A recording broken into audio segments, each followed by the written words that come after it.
Hola, ¿qué tal? Les comparto un breve comentario sobre el tema de costo de capital promedio ponderado o el tema del WACC. He visto algunas dudas de algunos compañeros que quisieran acordarse un poquito más de cómo calcular este costo de capital promedio ponderado.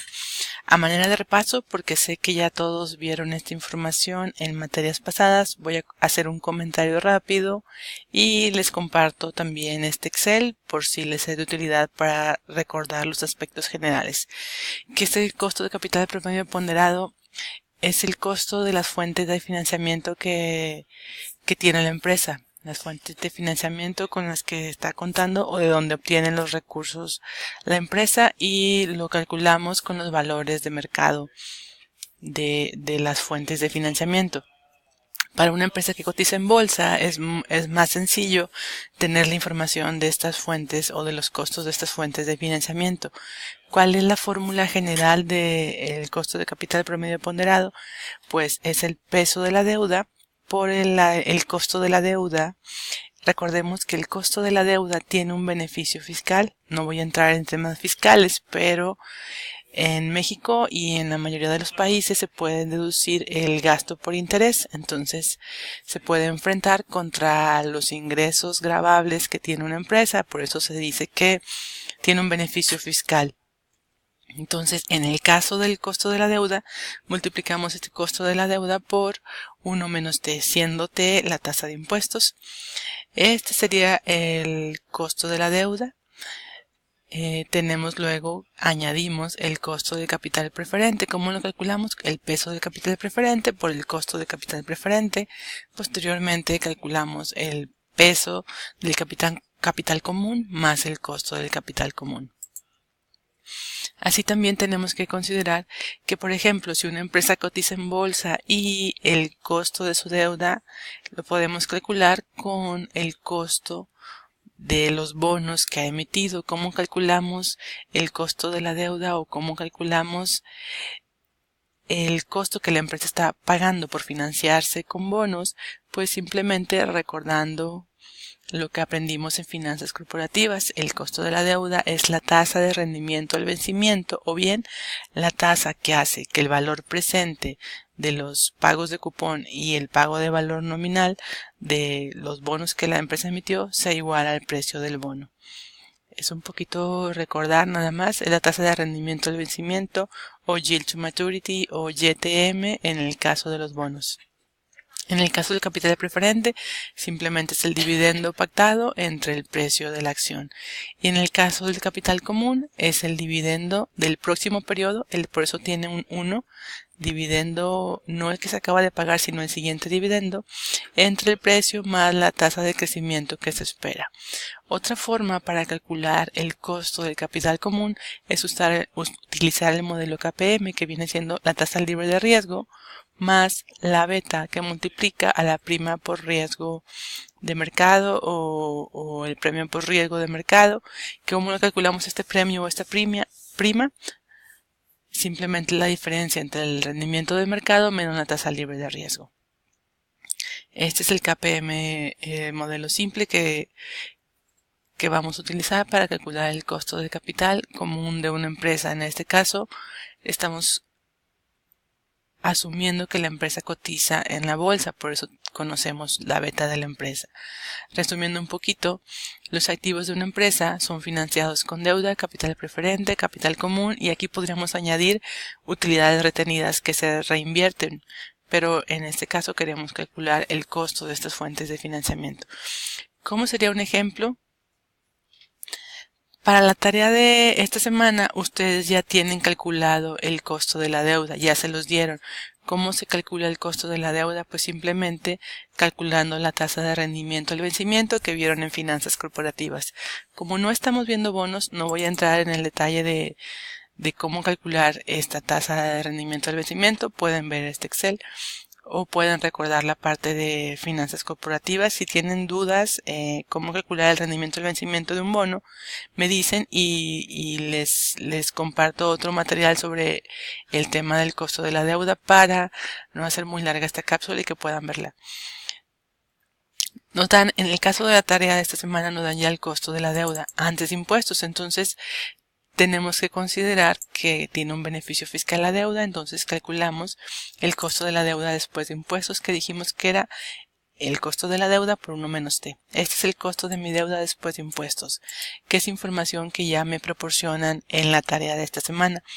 Capital preferente, también vimos cómo calcularlo dividiendo el dividendo entre el precio. En el caso de nuestra tarea de esta semana no tenemos capital preferente.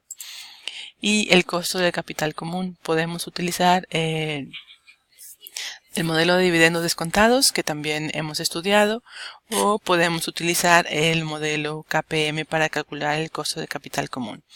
Si tenemos el modelo de dividendos descontados, también lo calculamos aquí, descontando los dividendos o calculando el dividendo siguiente entre el precio más el crecimiento que se espera que se tenga en los dividendos, o bien con el modelo KPM, que es la tasa libre de riesgo, que es este 5, más la beta, que es 1.2, que multiplica el premio por riesgo o la prima de riesgo, que es el rendimiento de mercado, menos la tasa libre de riesgo. Este 9% es esta diferencia.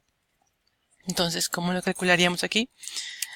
Si ya tenemos la tasa libre de riesgo más la beta, que multiplica a este premio por riesgo, la prima de riesgo que ya calculamos, que es este 15.80, que es este mismo que ya estamos calculando aquí.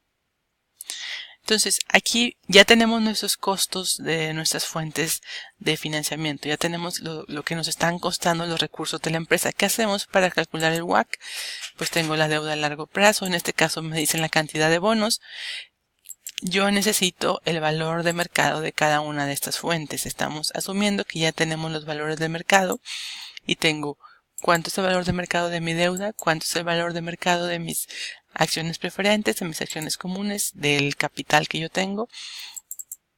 Ya que tengo todos los valores de mercado, los sumo, calculo el total y voy a ver qué peso tiene cada una de estas fuentes del total que tengo. Entonces, ya que tengo estos pesos calculados de cada una de estas fuentes, voy a ver el costo de las fuentes, recordando que la deuda tiene un beneficio fiscal. Por eso la multiplico por 1 menos t y ese es este 6.81 que habíamos calculado acá después de impuestos. Entonces tengo ya el costo de cada una de mis fuentes, simplemente multiplico el costo de cada fuente por el peso que representa. Para fines de su tarea, asumamos que tenemos los valores de mercado. Ya que yo tengo estos datos, yo puedo calcular el costo de capital promedio ponderado. Si yo tuviera un proyecto que tiene un riesgo similar al riesgo de mi empresa o a la industria o al negocio de mi empresa, si fuera un proyecto parecido, yo puedo utilizar este costo de capital para evaluar el proyecto. Si el riesgo de mi proyecto es mayor, yo tendría que añadir un costo adicional o una prima o una sobretasa para ajustar o para considerar o incorporar el riesgo al proyecto que estoy evaluando. Si me dicen, por ejemplo, como en el caso de la tarea, que tengo una inversión y tengo un flujo que puede suceder. Me están dando escenarios y me dicen, si tuviera nada más 2 escenarios, pues y son igualmente probables, la probabilidad sería de 1/2. Si tuviera 3 escenarios igualmente probables, sería la probabilidad de 1/3. Si tuviera 4 escenarios igualmente probables, sería la probabilidad de 1/4. Si me dan la probabilidad de ocurrencia de cada uno de estos escenarios, entonces simplemente calculo el flujo esperado. ¿Cómo? Como calculamos el rendimiento esperado o el flujo esperado, que viene siendo un promedio ponderado. 0.5 por 6.000 más 0.5 por 8.000. Así calculo cada uno de estos flujos esperados y procedo a descontar o a calcular el valor presente de estos flujos con la tasa de descuento que yo ya establecí o que tengo determinada para evaluar mis proyectos. ¿Cómo calculo mi VPN? Pues con la función que ya sabemos. Les voy a compartir este documento para que puedan ver. Es un ejemplo muy breve que les puede servir para la tarea de esta semana. Por favor, si quedan dudas, díganme y les revisamos. Estos temas sé que ya los vieron, que ya los estudiaron tanto en finanzas corporativas como administración de finanzas. Pero si alguien tiene alguna duda o quiere profundizar más en alguno de los temas, me dice y con todo gusto la vemos. Saludos cordiales.